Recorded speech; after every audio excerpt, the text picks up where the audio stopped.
Happy hunting, everybody. A couple weeks into this whole thing, and good news for me anyway, or anybody else that's been boots on the ground or not boots on the ground, is that the treasures have not been found yet. Um, Makes me happy because I won't be able to get out there for a little bit.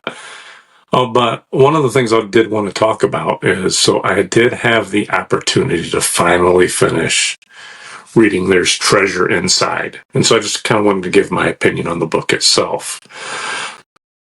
I thought the book was beautiful. Like I said, the cover, the photos, the pages themselves were absolutely gorgeous.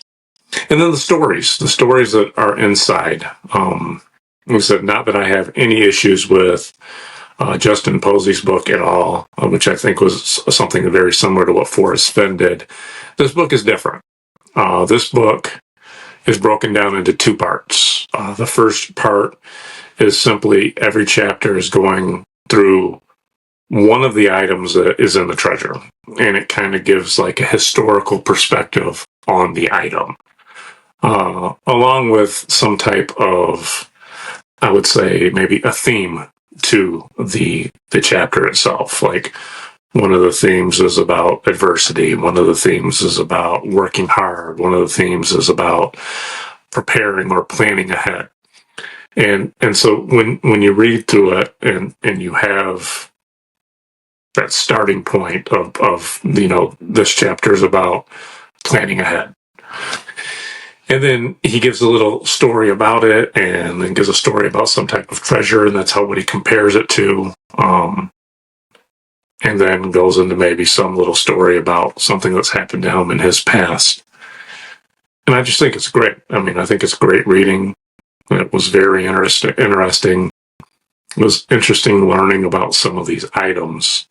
Like, for example, there was something in there about Tiffany and Company, the jeweler, which I knew about Tiffany's being a jeweler place. But one of the items that are in this is a Tiffany's made magnifying glass. And so then it goes into the whole history of Tiffany's, and it's like, oh wow, that's kind of amazing. I didn't know that. To go ahead of that, there's a chapter about Carnegie in there and the things that he had did. The chapter that I really found really interesting, like I went and talked to my wife about it, was the chapter about, there's a brooch in there that Jacqueline Kennedy Onassis owned. And it went into her story. And like I said, I mean, obviously I know who Jackie Kennedy was. It was John F. Kennedy's wife. But other than that, I didn't know a whole lot about her. And so when it broke down like her life and not just what she did before becoming John F. Kennedy's wife, and obviously being right there in the same vehicle as he was assassinated, to go on and talk about the rest of her life and all the different crazy things that had happened to her after that, and how she managed to persevere and continue on. And it really just left me with a newfound respect. And I love that kind of stuff. I mean, like I said, I'm not just into treasure hunting. I love history. I'm a history buff. So when I find out some new little thing like that about somebody that I knew but didn't know much about, and then you hear something about that, I just found that to be fascinating. And so I really enjoyed the book. The second half of the book, or part two of the book, is where he actually goes into and he discusses the 4 small treasures that he's hidden. It goes into just a couple pages about the treasure, and supposedly there's clues in those chapters specifically for that treasure and where it's at. And then the lion's share box, which is the big one, that is supposed to have clues throughout the whole book. But these ones specifically, the small ones specifically in these chapters. And then it's also discussed that in each of the small treasures, there's supposedly an additional clue about the lion's share treasure in that clue, which made me wonder. Like I said, I know that he said you only need the book to discover the treasure and things like that. So it's just, if you find one of those small ones, which would be fantastic in of itself, but then you also have that, now you have an additional clue that nobody else has. That would be interesting, because I don't imagine anybody that would find that would go and share that clue with everybody else. I wouldn't think so anyway. I don't think I would. But maybe there's somebody that will. Maybe like somebody like Treasure Hunt with Us would, which would be fantastic as well. But I don't know. What do you guys think about that? And so when looking at those chapters, though, the only one that was obvious where it's at, was the Appalachian Trail box. Obviously, that's on the Appalachian Trail. Not that that's a huge hint, because the Appalachian Trail is thousands of miles long, covers several states, but it at least gives you a general idea of some specifics that you can possibly hunt. And quite frankly, that's probably the one that would be closest to me, being a Michigan guy. I guess not necessarily. I mean, I guess it could be all the way down in Georgia, and that's not necessarily close to me. But the Appalachian Trail itself isn't super far, I guess. And it's always also something I've always wanted to do, was go out on the Appalachian Trail.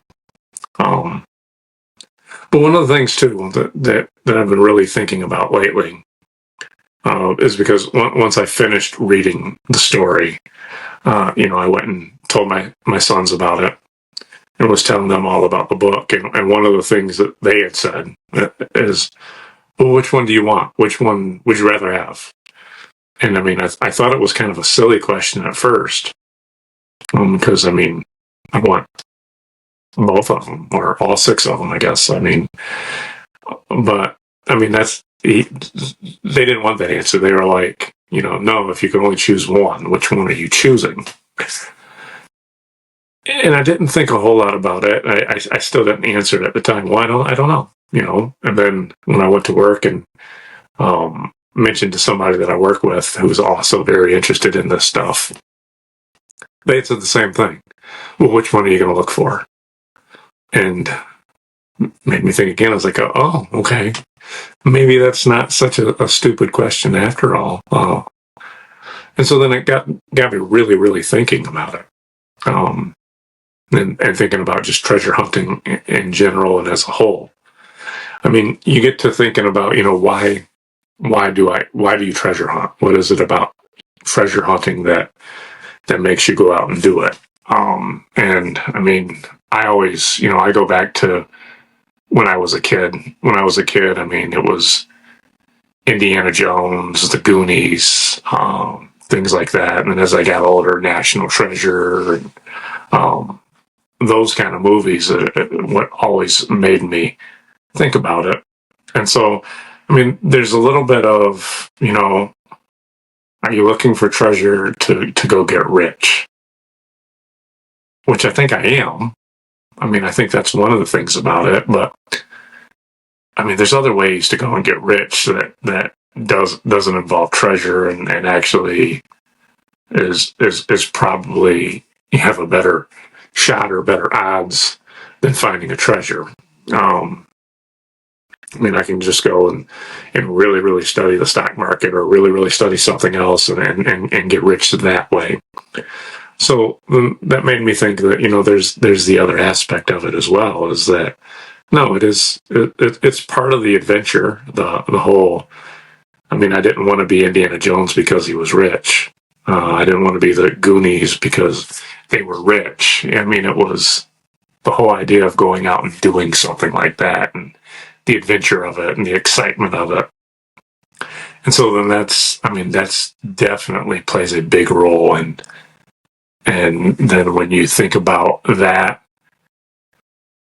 but there has to be a money aspect to it too as well. I mean, there's, as I've been studying and looking at all these different treasure hunts, there's tons of treasure hunts going around. I mean, there's these treasure hunts that are worth like $2,000 or $3,000, but I mean, is it worth putting all the effort and energy into something like that for that amount?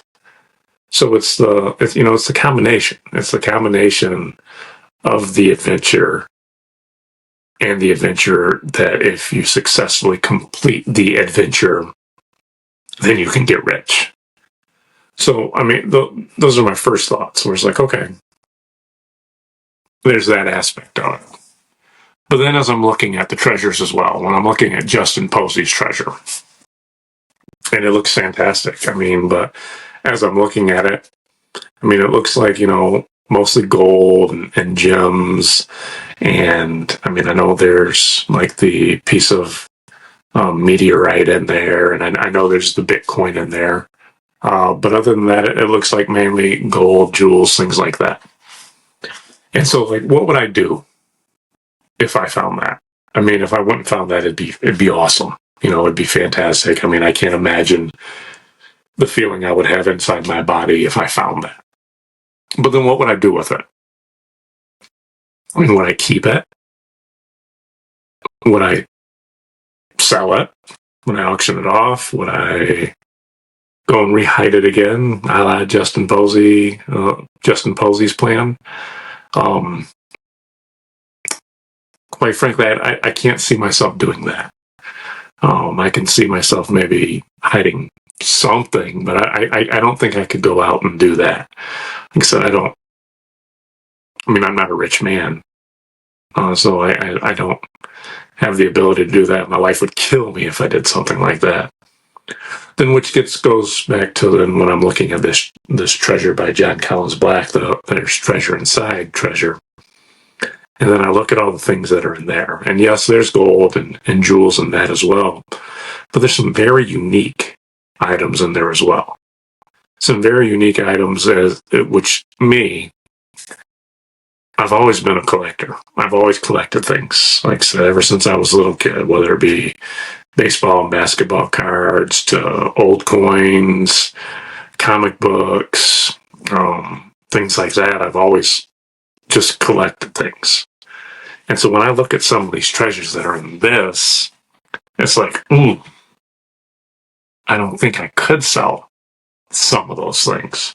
There's things that I definitely could sell. I mean, there's gold and stuff in there as well. There's the Bitcoin, the full Bitcoin, like that has the actual coin to it, which, like as of right now, the value of the coin itself is over $100,000. But I've also, when I was reading about it, if you have that special coin that was made with it as well, I mean, that upcharges it like by quite a bit as well. So I can see myself selling that and getting rid of that. But like, could I sell the Michael Jordan card? I don't think that I could. Like I said, to me, that's incredible. I would want that for my collection. Could I sell the moon rock? I don't know. The moon rock is pretty cool. There's not many of those around. So I don't know. Could I sell the Pokemon card? Absolutely. I mean, I don't care about Pokemon cards. My sons think they're cool, but even they would base it, oh no, you'd sell that and get the money out of that. But there's certain things in there too, like some of the old pieces. Like one of the things that really, really caught my eye was like the leaf gold bracelet that is supposedly made in the time of Alexander the Great.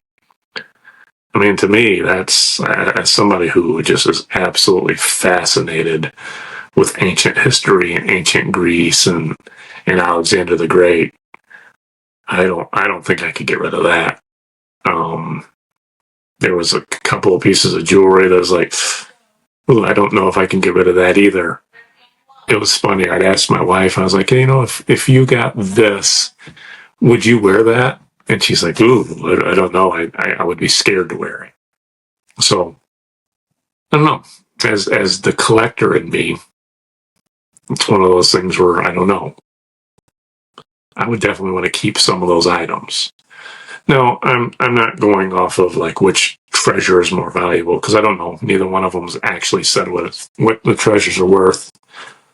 But like I said, I don't know that I can answer that question of which one I would rather have. Like, so they both very, very much interest me. I absolutely plan on searching and boots on the ground for both of them.